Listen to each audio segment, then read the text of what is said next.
სტუდენტები, ყოველთვის იყვნენ ამ ქვეყნის მამოძრავებელი ძალა.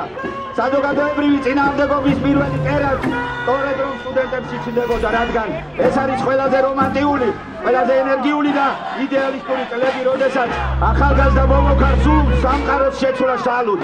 1978 წლის 14 აპრილს მაშინდელმა სტუდენტებმა შეძლეს ის, რაც თითქოს ნახევარ დემოკრატიულ სამყაროს არ შეეძლო. მათ დაამარცხეს საბჭოთა კავშირი და რუსიფიკაცია.